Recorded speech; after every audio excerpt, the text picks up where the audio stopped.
I want to tell you about the first time I really felt this. I was maybe 19. I decided I was going to build a website, sell recipe books, or something like that. I don't even remember the exact plan anymore. That's how little I actually understood what I was doing. But I was excited. That specific kind of excitement where you can already picture yourself successful, even though you haven't built anything yet. And then, just as quickly as it started, it stopped. Not because something went wrong. One day I looked at what I was building and thought, this is pointless. The internet is already full of this, free even. So, I closed the laptop and never opened that project again. I didn't even really think about it. It just felt obvious at the time. Looking back now, I don't think the website idea was the problem. The problem was something that kept happening to me, over and over, in different forms. A few years later, I borrowed a guitar from a friend, convinced I was finally going to learn. I didn't even make it a full week. By day 7, I realized this probably wasn't going to happen. Maybe I wasn't even that interested in the first place. I just liked the idea of being someone who played guitar. Different projects, different excuses, same pattern every single time. For a long time, I thought the problem was that I just wasn't disciplined enough. That if I had more willpower, I would have finished the website, kept practicing the guitar, stuck with whatever I started. But looking back at all of it, I think I had the wrong tool for the job. I was relying on motivation. And motivation is the least reliable thing you can build anything on. Motivation shows up fast and bright. It makes you believe you'll be different this time. And then, just as fast, it disappears. Usually right around the moment when things get repetitive or boring, or when the results still haven't shown up. Motivation can get you started. It can put you on the road, but it was never built to keep you walking for very long. And that's usually when a small voice shows up in your head. Not loud, not dramatic, just quiet and reasonable. Maybe this isn't for you. Maybe you should just rest this week. You've earned a break. It doesn't sound like quitting, it sounds like self-care. That's what makes it so easy to listen to. So, the real question isn't how to get more motivated. It's this: once the motivation is gone and that voice starts talking, what's left? Is it just another thing you quietly gave up on?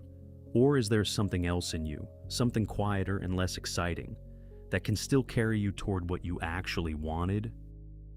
This video is about that, about what actually separates the people who finish things from the people who don't, and it's not what most people think. I'm writing this after one of the hardest weeks I've had in a while. Early shifts, not enough sleep, every day feeling heavier than the last. And tonight, that same familiar voice showed up again. You've had a hard day. You deserved a rest. Nobody would blame you for stopping here. It's not wrong exactly. I probably do deserve some rest. But I've learned to ask a different question in these moments. Not, do I deserve to rest? But, is this actually rest, or is this me simply walking away from something I said mattered to me?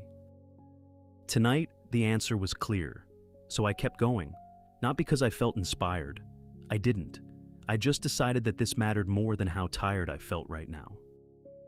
That's really all discipline is, I think. Not some dramatic act of willpower. Just a small decision, repeated enough times, that it eventually starts to look like character. Nobody sees it happen. There's no moment where discipline arrives all at once, the way motivation does. It builds the same way trust builds, gradually, through repetition, mostly when no one's watching and nothing feels urgent. And here's the strange part. The less exciting a decision feels in the moment, the more it usually matters. Motivation makes the big moments feel meaningful. Discipline is what makes the ordinary, invisible moments count just as much. Most people quit not because they lack passion. They quit because they were waiting to feel something that was never going to show up reliably enough to finish anything. I think the reason motivation gets so much credit is simple. It feels like something. It arrives as an emotion, a rush, almost like a promise that this time will be different. Half the content online is built entirely around creating that rush. The video that gets you fired up.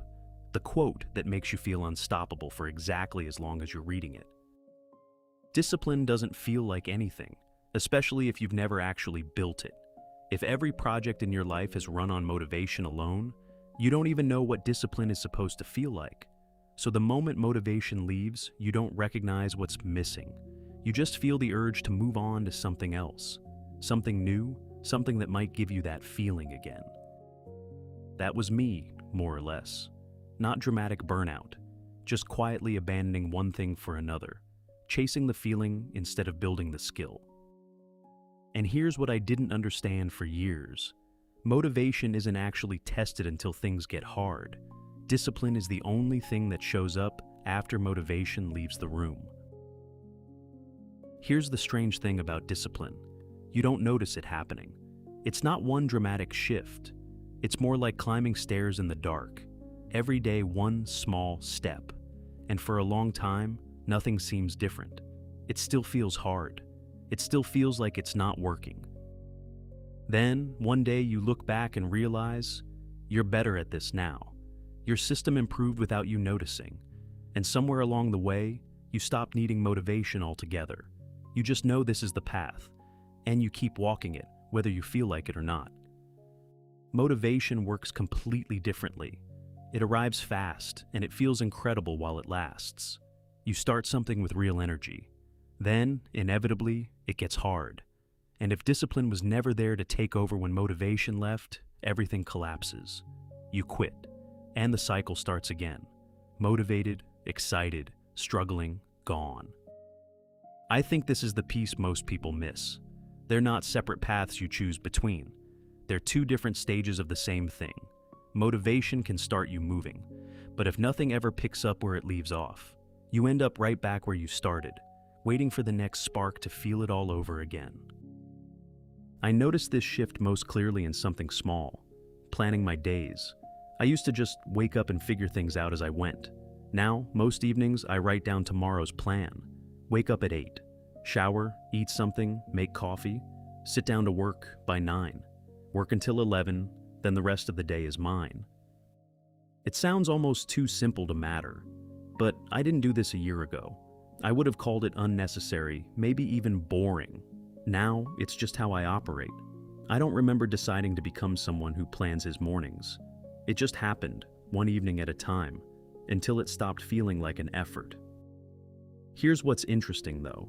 At some point, I probably don't even need the written plan anymore.